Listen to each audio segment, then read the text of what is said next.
Est-ce que vous pensez que beaucoup de femmes seront élues? Eh bien, ça, c'est le combat qui doit être le vôtre et le nôtre, et donc le combat de toutes les femmes. Et je voudrais vous informer aussi qu'il y a très peu de femmes qui ont le courage de se présenter. Ce n'est vraiment pas chose facile du jour au lendemain de se lancer comme ça dans une campagne. Vous savez que nous sommes en plein apprentissage de la démocratie dans ce pays. Même les hommes qui sont plus rodés, outillés, qui ont suffisamment des moyens pour avoir géré pendant bien longtemps et qui ont des attitudes, ils sont tous, tout le monde, tous les candidats sont presque très malades. À plus forte raison les femmes. Alors, est-ce qu'elles seront élues?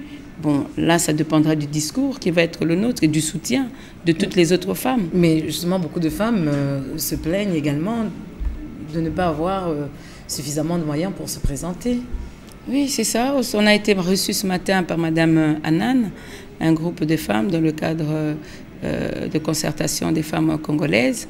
Et cette question a encore été soulevée.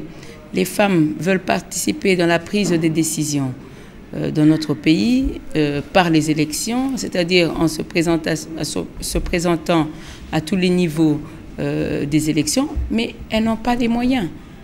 Elles n'ont pas les moyens financiers. Vous savez, pour faire de la politique, on ne peut pas faire la politique sans argent.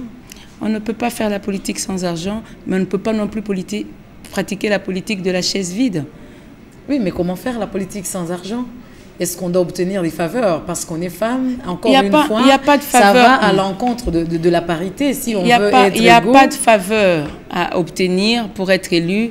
Il n'y a qu'un discours, un message à transmettre, mais il y a quand même des exigences qui sont là, auxquelles on ne peut pas échapper et qui nécessitent des moyens financiers, notamment la caution à payer. Il faut de l'argent, il faut battre campagne, battre campagne, il faut organiser des meetings, des rassemblements avec les gens, il faut avoir un état-major qui vous soutient, avec lequel vous allez battre campagne, il faut des affiches pour vous faire connaître, et il faut des petits projets, des prospectus où vous expliquez ne serait-ce quelles sont vos priorités en tant que candidat. Bref, il y a des exigences financières auxquelles on devrait faire face. Mais dans d'autres pays, Marie-Ange, on soutient quand même les candidatures par l'État. Or, ici, chez nous, vous savez que l'État ne va rien donner aux candidats. C'est aussi ça. Parce que dans d'autres pays, il y a déjà eu des élections organisées, il y a des partis bien reconnus. Mais c'est-à-dire ces élections pour lesquelles nous alignons, elles sont pas... Avec plus de 50 partis politiques, comme vous avez dit, on ne sait pas quel est le parti majoritaire qui va remporter la majorité. Alors, sur base de quoi on va donner le financement au parti? C'est pour ça que les femmes, dans tous les cas, elles vont faire comme tous les hommes. Elles vont se lancer sans moyens.